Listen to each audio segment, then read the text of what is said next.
Sir, আইপ্যাকের কর্ণধার প্রতীক জেনের বাড়িতে আমরা দেখলাম যে ইডি একেবারে রেড করতে গেলে এবং মুখ্যমন্ত্রী মমতা বন্দ্যোপাধ্যায় তড়িঘড়ি সেখানে পৌঁছে গেলেন। তার ল্যাপটপ থেকে শুরু করে হার্ড ডিস্ক, মোবাইল সবকিছু নিয়ে তিনি বাইরে চলে এলেন। এটা কি ভোটের আগে মুখ্যমন্ত্রীকে চাপে ফেলার চেষ্টা? কারণ মুখ্যমন্ত্রী তিনি অভিযোগ করছেন যে তার ভোট কৌশল ছিনতাই করতে এসেছিল ইডি। এইরকম একটা নাটকের মতো, সিনেমার মতো ঘটনা অনেকদিন পর আমি পশ্চিমবঙ্গের রাজনীতিতেও এরকম ঘটনা দেখছি।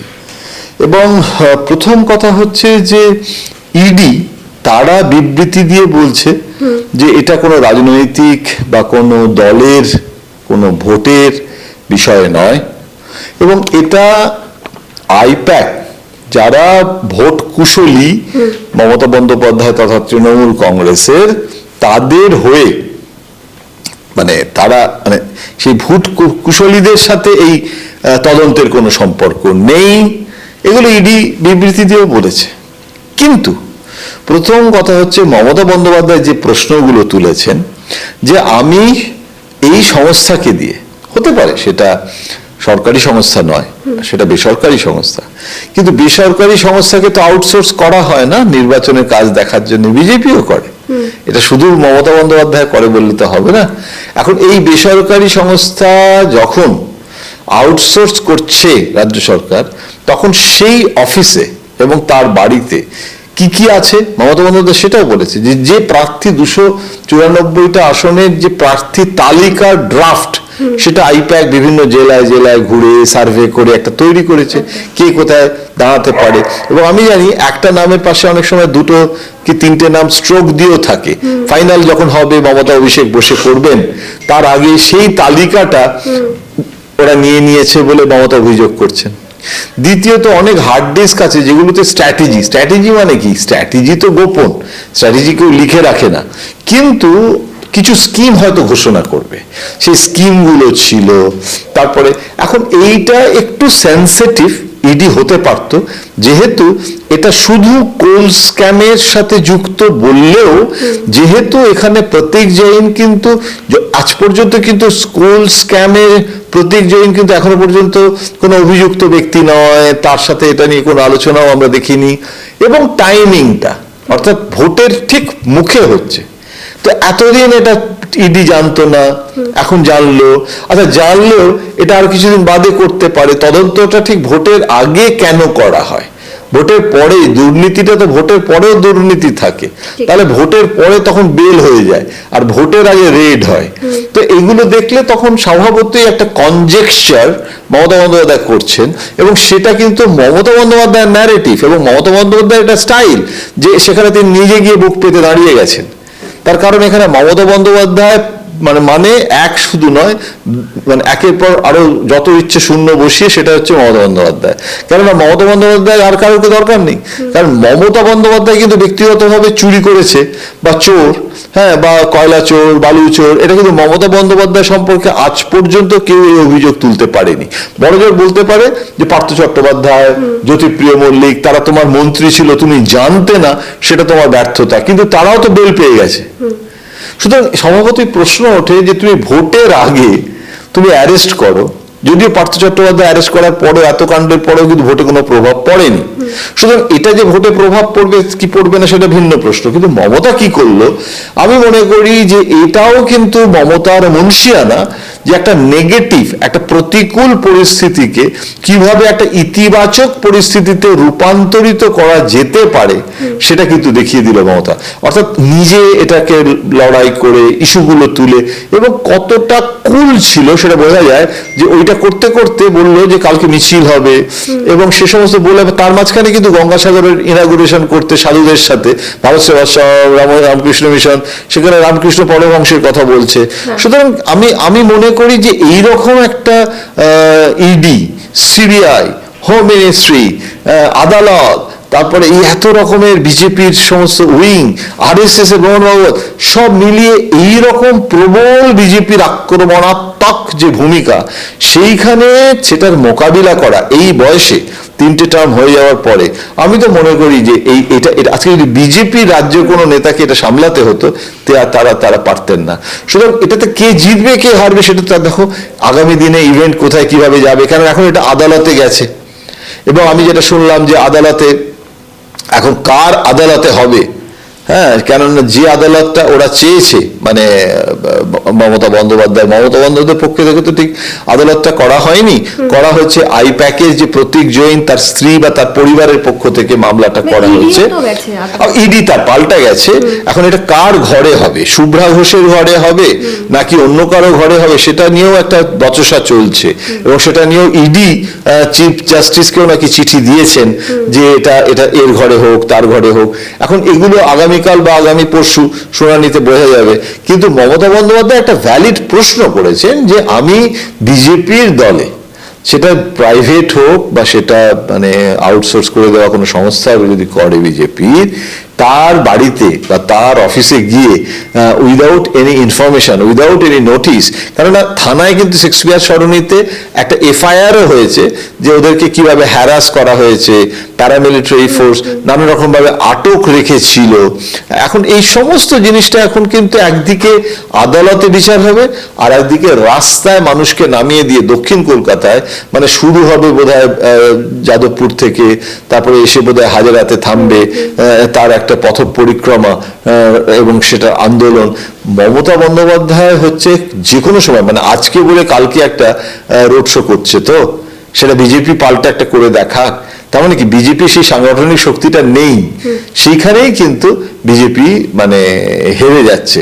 এখন মমতা বন্দ্যোপাধ্যায় যেটা বলতে চাইছে যে তুমি আসল লড়াইয়ে জিততে পারছো না এবং সেই কারণে তুমি মাস্টারমশাইয়ের বাড়িতে চুরি করে কোশ্চেন পেপারটাকে নিয়ে তুমি সেইটা পরীক্ষা দিতে চাইছো, সেই লিক করে দেওয়া প্রশ্নপত্র নিয়ে এবং সেইভাবে তুমি নির্বাচনে লড়তে চাইছো, লড়তে গেলে সামনে এসে লড়ো। কিন্তু এখানে স্যার বিজেপি অনেকগুলো প্রশ্ন তুলছে যে মুখ্যমন্ত্রী মমতা বন্দ্যোপাধ্যায় কেন তড়িঘড়ি গিয়ে তার প্রতীক জেনের বাড়ি থেকে তার ল্যাপটপ বা তার এই হার্ড ডিস্ক নিয়ে এলেন, কি এমন ছিল? এটা দুদিক থেকে অভিযোগ, মানে বিজেপি বলছে যে নিশ্চয়ই এমন কিছু ছিল যেটা উনি গোপন জিনিসটা গোপন রাখতে চান এবং সেখানে হয়তো কয়লা দুর্নীতির অনেক ব্যাপার আছে, ওরা একটা সন্দেহের তীর ছুঁড়ে দিতে চাইছে। আর মমতা বন্দ্যোপাধ্যায় বলছেন যে আমি যদি ওটা না করতাম, কারণ ওগুলো আমাদের পার্টির, ইটস নট প্রতীকের একার, এবং এই পার্টির ডকুমেন্ট পার্টির স্ট্র্যাটেজি এগুলোর মধ্যে রয়েছে, সেগুলো যদি আমি এখানে দিয়ে দিই তার মানে আমার ইলেকশনের আগে আমার সমস্ত স্ট্র্যাটেজিটা তারা নিয়ে নিতে চাইছে। এটাই তো আদালতে গিয়ে ওরা দেখাবে এবং যেটা নিয়েছে সেটা খুলে যদি দেখায় যে দেখো এখানে মানে পুরো যদি নাও পড়ে, যদি দেখায় যে এখানে এরকম লিস্ট স্ট্র্যাটেজি এগুলোই আছে, তাহলে মমতা বন্দ্যোপাধ্যায় যে অভিযোগটা করছে সেটা প্রমাণ হবে। সুতরাং আমি কোনো জাজমেন্টাল হচ্ছি না, কে ঠিক কে ভুল যাচ্ছি না, সেটা আদালতের এখন দোরগোড়ায় চলে গেছে। কিন্তু এইটুকু বলতে পারি যে এইরকম একটা প্রতিকূল পরিস্থিতিতে মমতা বন্দ্যোপাধ্যায় যে এতটা অ্যাগ্রেসিভ হয়ে রাস্তায় নামবেন সেটা কিন্তু বিজেপিও বুঝতে পারেনি, যে কারণে বিজেপিও কিন্তু আজকে বিজেপির গলায় আমি দেখতে পাচ্ছি যে পাল্টা যে সুর, কেননা বিজেপিও কিন্তু এনফোর্সমেন্টের হয়ে যদি চিৎকার করে সেটাও বিজেপির বিরুদ্ধে যাবে। তো অলরেডি ইলেকশন কমিশনের হয়ে বলেছে, রাজ্যপালের হয়ে বিজেপি বলেছে, এবারে ইডির হয়ে বিজেপি বলছে। অনেক সময় তো শুভেন্দু অধিকারী যেটা বলে পরে সেটা ইডি করে, তো অনেকে বলে যে শুভেন্দু অধিকারী কি ইডি চালাচ্ছে, তো এটা তো মমতার যে ন্যারেটিভ, মমতার যে ক্যাম্পেইন সেটাকে তো জাস্টিফাই করে দিচ্ছে। এবং বিজেপি আরো একটা অভিযোগ যেটা তুলছে যে একজন মহিলা মুখ্যমন্ত্রীর থেকে এই ধরনের ভাষা তারা আশা করেনি হোম মিনিস্টারের প্রতি। এই যে তিনি যেটা বলেছেন যে ন্যাস্টি এবং নটি এই শব্দ দুটো, তারা বলছেন একজন মহিলা মুখ্যমন্ত্রীর থেকে এই ধরনের ভাষা হোম মিনিস্টারের জন্য না, মহিলা পুরুষ বলে আলাদা নেই, মানে পুরুষ যদি খারাপ কথা বলে হ্যাঁ যদি, তাহলে সেটা কি মানে মেনে নেওয়া যায়, শুধু মহিলারাই বলবে না, এটা তো খুব জেন্ডার ইস্যু হয়ে যায়। আবার মানে গালাগালটা শুধু ছেলেদের দেওয়ার কথা, মেয়েরা গালাগাল দিতে পারে না, তাহলে আমি তো কয়েকটা বিশ্ববিদ্যালয়ের মানে নাম করে দেবো, গিয়ে গালাগাল শিখে আসতে বলবো মেয়েদের কাছ থেকে। সুতরাং সেটা কোনো কথা নয়, মানে গালাগাল দেওয়াটা কোনো কথা নয়, কিন্তু কথাটা হচ্ছে মমতা বন্দ্যোপাধ্যায় যেটা বলছেন আমার মনে হয় সেটা মমতা বন্দ্যোপাধ্যায় ডেলিভারেটলি বলছেন, যাতে একটা প্রান্তিক মানুষ যেটাকে আমরা অনেক সময় আগে বলতাম, এখন সেটাও বলা যায় না, যেরকম মেয়েদের কথাটা নিয়ে বলতে গেলে সেন্সিটিভ হয়, ইতর শব্দ। ইতর শব্দ বললে খারাপ শোনায়, কিন্তু ইতর শব্দটাকে বলা হয় যে ইতর জনের শব্দ, অর্থাৎ প্রান্তিক মানুষ, গ্রামের মানুষ অনেক কথা বলে, যে কথাগুলো আমরা শহুরে ভদ্রলোকদের কানে লাগে, কিন্তু ওটা না গ্রামের লোকেরা ওই ভাষাটা বোঝে। সুতরাং আমি আমি আমি আমার এখনো মনে আছে সেই বিমান বসু বলেছিলেন, একটা বিমান বসুর গালিগালাজ নিয়ে খুব বিতর্ক হয়েছিল। এখন কথাটা হচ্ছে সাধু ভাষায় সেই কথাটা বললে, মানে বরাহ নন্দন বললে, তখন মনে হয় না যে সেটা গালাগাল। এখন কথাটা হচ্ছে যে কে কিভাবে, এটা তো স্টাইল অফ পলিটিক্স, তাই না? সুতরাং এখানে আমি মমতা বন্দ্যোপাধ্যায়ের এই মানে এটা বরং এটা প্রমাণ করছে যে মমতা বন্দ্যোপাধ্যায়ের যে ইম্পালস, যে রেগে যাওয়া, হ্যাঁ, যে ঘটনাটার যে একটা ভয়াবহতা, সেটাতে যদি উনি রিয়াক্ট করছেন, আমি কিন্তু মনে করি সচেতনভাবেই করছেন। তা না হলে তার মাঝখানে গঙ্গাসাগরের অনুষ্ঠানে গিয়ে উনি যেভাবে সেটাকে জাস্টিফাই করলেন প্রচন্ড নরম ভাবে মহারাজদের সামনে, যে আপনাকে যদি কেউ খুন করতে আসে তাহলে আপনাকে সেলফ ডিফেন্সে আপনি কি করবেন, তখন তো আপনাকে রুখতে হয় না। আমি সেটাই করেছি যখন আমার উপরে অ্যাটাকটা আসছে। আমি বলছি তোমরা এটা করো না, তাহলে আমিও রূঢ় হব না, এটা উনি বলেছেন। তার মানে আমার তো মনে হচ্ছে যে এটা পার্ট অফ হার স্ট্র্যাটেজি। এটা একমাত্র মমতা আছে বলে বিজেপি বারবার আক্রমণ করেও এই পরিস্থিতিটাকে সমানে সমানে তো করে দিয়েছে মমতা আজকে। নইলে এটা তো একতরফা ইডি আর বিজেপি দাপাদাপি আজকে টিভিতে দেখতাম। এই যে মমতা কেন করলো, মমতা এটাকে ভালো করলো না খারাপ করলো, আলোচনাটা কিন্তু ঘুরে গেছে এখন। প্রতীক জৈন কিন্তু এখন আলোচনার বিষয়বস্তু নয়, কয়লা কেলেঙ্কারিটা আলোচনার বিষয়বস্তু, কারণ সেটা নিয়ে কোনো তথ্যই নেই আমাদের কাছে, ওই একটা ইডি স্টেটমেন্টের একটা বাক্য। তার মানে কি ইডি বা আমি যদি বলি বিজেপি, তারা কি জানতো যে এরকম একটা ঘটনা ঘটলে? কারণ এই আইপ্যাকের সাথে বা প্রতীক জ্যামের সাথে কয়লা দুর্নীতির, না, কয়লা দুর্নীতির সাথে যে আইপ্যাকের কোনো সম্পর্ক আছে সেটা আমি জানতাম না, এবং এখনো জানি না। এবং প্রতীক জৈনকে এখনো পর্যন্ত কিন্তু কয়লা স্ক্যামে কখনো আলোচনায় ডাকা হয়েছে বলে আমার মনে হয় না। সেইটাই হচ্ছে প্রশ্ন, যে হঠাৎ করা হলো কেন। এবং বিজেপি সম্ভবত, যদি বিজেপির পরামর্শে ইডি করে থাকে, আমি জানি না ইডি সুমোটো করেছে না স্বরাষ্ট্র মন্ত্রকের পরামর্শ করেছে না বিজেপির পরামর্শ করেছে, আমি এসব তর্ক বিতর্কে যাচ্ছি না, আমি ধরে নিচ্ছি ইডি করেছে। এখন ইডি করলেও এইটার যে একটা রাজনৈতিক প্রতিক্রিয়াটা যে এত তীব্র হতে পারে, এই যে সেই কারণে এখন মমতাকে দোষারোপ করেছে যে মমতা যাওয়ার পরে তদন্তটা বিগড়ে গেছে, কারণ তা আগে পর্যন্ত শান্তিপূর্ণভাবে হচ্ছিল।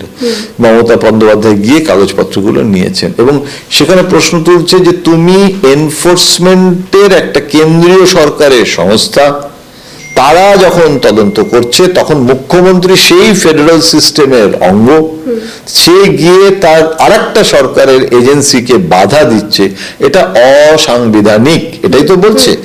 এখানে মমতা বন্দ্যোপাধ্যায়ের যেটা আর্গুমেন্ট সেটা হচ্ছে যে তুমি নিজে একটা অসাংবিধানিক কাজ করছো, কয়লার দুর্নীতির নামে তুমি আমার পার্টির ডকুমেন্ট যেখানে আছে, যেটা আমি মোটামুটি আউটসোর্স করেছি, অন্তত তুমি সেটা নিয়ে আমাদের অনুমতি চাইতে পারতে, যেহেতু এটা দলের ব্যাপার আছে।